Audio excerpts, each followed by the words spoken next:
In 1997, Jeff Bezos told his shareholders something that should have gotten him fired. We will continue to make investment decisions in light of long-term market leadership considerations rather than short-term profitability. Wall Street hated it. Every quarter, analysts screamed, "Where are the profits?" 9 years of losses, billions burned, and Bezos didn't blink. Today, Amazon doesn't just compete in retail. It owns the infrastructure of the internet. We live in the age of speed. Move fast and break things. Fail fast. Ship daily. Hustle culture. And it's destroyed over $200 billion in value. These companies move fast. They broke things, and they're gone. But there's a different game being played by companies you know, by nations you underestimate. If you're not playing it, you've already lost. Let's interrogate what really happened at Amazon. Not the myth, the doctrine. In 1994, Bezos starts selling books from a garage. Standard startup story. In 97, Amazon goes public. The stock opened at $18 per share, and investors expect profits. They won't get them. Instead, Bezos does something radical. Every dollar that comes in, he reinvests it in infrastructure. In 2001, the dot-com bubble pops. Amazon stock cratered 95%. Bankruptcy rumors swirled. Bezos is asked, "When will you be profitable?" His answer stopped everybody cold. "I don't know, and frankly, I don't care. We're building something that will matter in 10 years, not 10 quarters." While competitors chase profits, Amazon built the most sophisticated logistics network in human history. Then came the weapon nobody saw coming. In 2006, Amazon Web Services launches. The infrastructure they built for themselves, they rent it to everyone else. Today, AWS generates over $90 billion annually. That's more than the entire market cap of FedEx. It's pure profit, and it funds everything else Amazon does. 9 years of losses, 20 years of strategic patience. The result? They don't compete. They dominate. But Amazon isn't the only player in the long game. August 9, 1965, Singapore is kicked out of Malaysia. Population is 1.8 million, no natural resources, no military, surrounded by hostile neighbors. Kuan Yew becomes prime minister of what everyone calls an impossible nation. Analysts give it 5 years before collapse. A quote from Kuan Yew, "We're not building for the next election. We're building for the next generation." Lee doesn't think in election cycles. He thinks in generations, and he builds systems.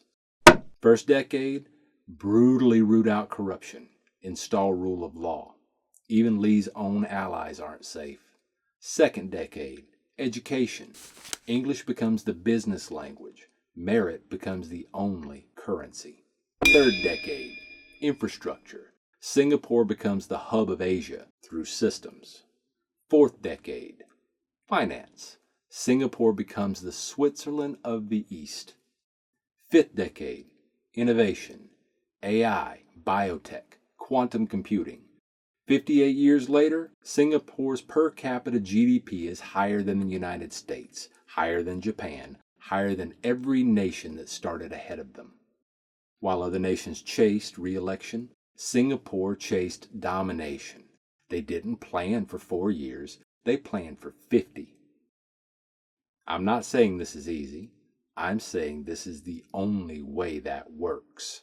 That's a direct quote from you. Systems thinking, strategic patience, the long game. One more example from a man who learned this doctrine the hard way. In 2008, Tesla launched the Roadster. Silicon Valley is excited, and Detroit is laughing. Every auto analyst says the same thing. Tesla will be bankrupt in 3 years. They almost were. Tesla nearly dies. 3 times in 10 years. Cash runs out. Suppliers sue.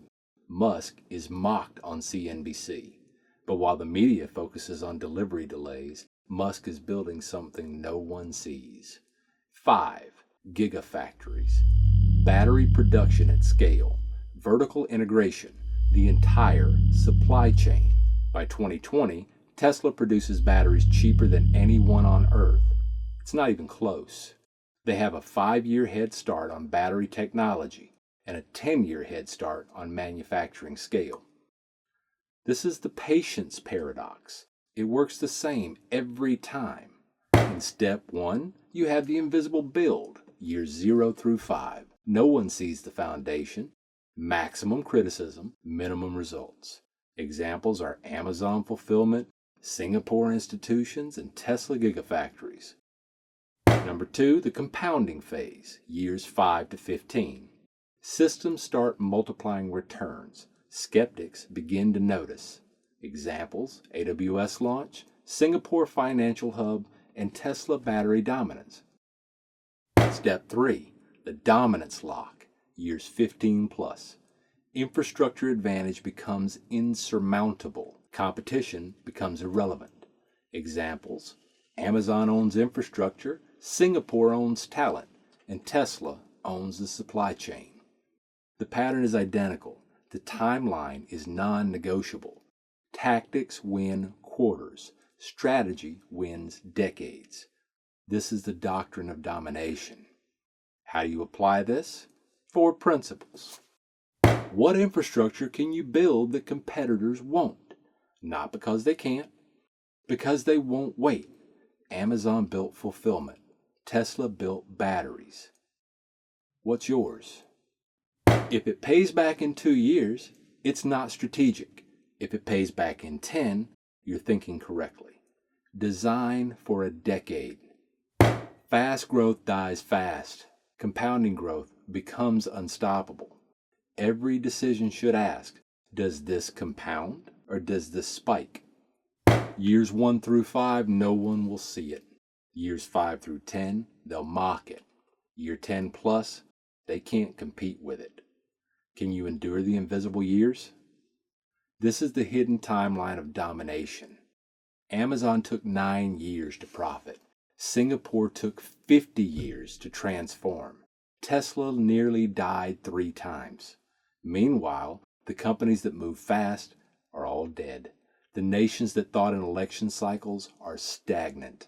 Strategic patience isn't sexy. It's not viral. It won't get you on magazine covers in year 3. But in year 20, you don't compete.